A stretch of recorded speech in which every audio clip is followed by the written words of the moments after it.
अनिल मुनकर, तुम बुराइयों से रोकते हो। वो तुमिनून बिल्लाह, और गैब से ना देखे हुए अल्लाह पर ईमान लाते हो। ये तुम्हारी सिफात अल्लाह ने कुरान में बयान किया। तुम सबसे बेहतरीन उम्मत हो, लेकिन क्या आज के हालात में बेहतरीन उम्मत का खिताब तुम्हारे साथ है या नहीं है? आज के हालात में क्या तुम अच्छाइयों का हुक्म दे रहे हो, बुराइयों से रोक रहे हो?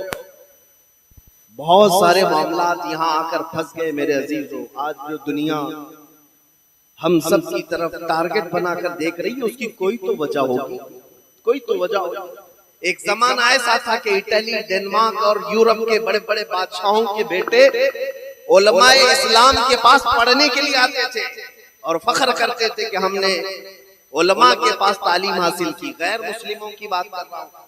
और आज तुम अमेरिका और यूरोप जाकर के फख्र करते हो। दौर इतना क्यों बदल गया, जमाना ऐसा क्यों हो गया? कोई तो वजह है मेरे अजीजों। वो कौन सी ताकत थी जिसको लेकर 313 निहत्ते बदर में उतरे थे, लेकिन 1000 से ज्यादा फौज पर भारी नजर आते थे?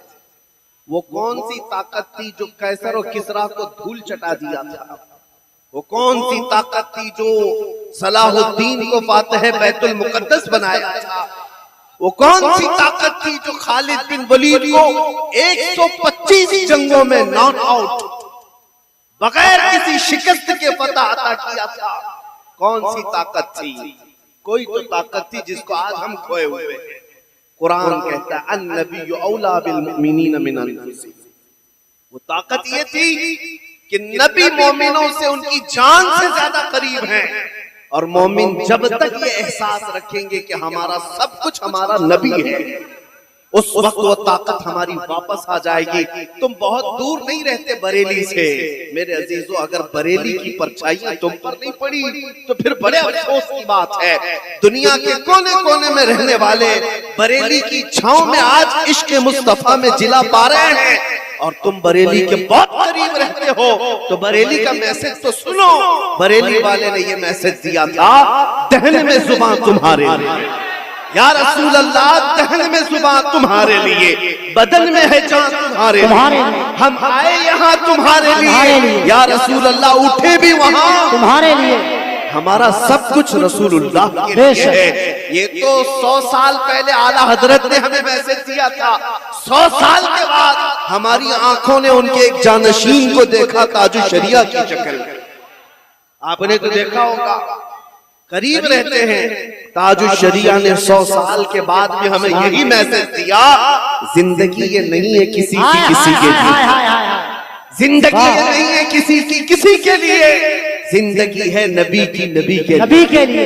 और ना समझ मरते हैं जिंदगी के लिए। अरे जीना मरना है सब कुछ नबी की। जिस दिन तुम्हारा ये एहसास हो जाएगा मैं जीऊंगा मेरे मुस्तफा के लिए जीऊंगा, फिर तुम्हारी सारी इज्जतें वापस आएंगी। कुरान पर तुम्हारा यकीन है या नहीं बताओ? हाथ मत उठाना, बस हम हाथ सिर्फ एक ही बात पर उठाते हैं। हाँ, हम हाथ वगैरह चंदा देने के लिए और मदीना जाने के लिए, मक्का जाने के लिए नाथखा हजरात तो उठवाते रहते हैं। हम तो सिर्फ इस बात पर हाथ उठवाते हैं कि कौन है मेरे नबी की इज्जत पर अपनी गर्दन देता है। बस तवज्जो तवज्जो। बात यह है कि तुम्हारा कुरान पर अकीदा है या नहीं है? कुरान पर अकीदा है। नबी पाक सल्लल्लाहु तआला अलैहि वसल्लम से सारी दुनिया से ज्यादा तुम्हें मोहब्बत है या नहीं है? अगर ये तमाम चीजें हैं मेरे अजीजों, कुरान पर अकीदा है, हुजूर से बेपनाह मोहब्बत है, तो आओ कुरान की सुनो। कुरान कहता है ला तहिनु वला तहज़नु व अंतुमुल अअलौ। तुम घबराओ मत, परेशान मत हो, तुम सबसे ज्यादा कामयाब रहोगे, सबसे ज्यादा। कुरान की बात कर रहा हूं, किसी इसकी उसकी नहीं। कुरान कह रहा है तुम कामयाब हो, तो क्या कुरान झूठा वादा करेगा? कुरान ने जो वादा किया है वो सच्चा वादा है। तुम्हारा अगर यकीन है तो कुरान से पूछो, ऐ कुरान तू कह रहा है हम सबसे ज्यादा कामयाब हैं, तो क्या कामयाबी इसी का नाम है कि हम दर दर की ठोकरें खा रहे हैं? आज हमारी मस्जिदें, हमारे माबदें, हमारे खानकाएं सब तबाह बर्बाद की जा रही है। आज हमारे हालात ऐसे कि रोटी कपड़े के नाम पर हम मोहताज नजर आ रहे हैं। कुरान तो कहता है तुम कामयाब हो, कुरान कहता है तुम कामयाब हो।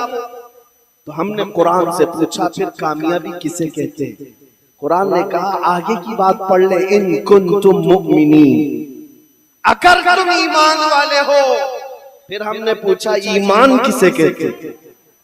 ईमान किसे कहते हैं? तो मौलाना साहब से पूछने की बजाय खुद रसूलुल्लाह से पूछते ईमान किसे कहते हैं।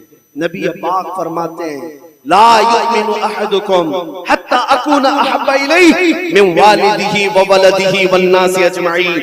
तुम में से उस वक्त तक कोई कामिल ईमान वाला नहीं हो सकता जब तक वो अपनी औलाद, अपने माँ बाप और सारी दुनिया से ज्यादा मुझसे मोहब्बत न करे। ये है ईमान। जब तुम्हारे अंदर ये बात आ जाएगी कि कसरत से मेरे आका से मोहब्बत करते हो, तो फिर कुरान का जो वादा है तुम सबसे ज्यादा कामयाब रहो, सबसे ज्यादा कामयाब रहो। डरो मत, घबराओ मत। तुम्हारे पास बहुत बड़ी दौलत है मेरे मुस्तफा की मोहब्बत की दौलत। बस इस चिंगारी को थोड़ा शोला बनाने की बात है। बस मैं नाउमीद नहीं हूं।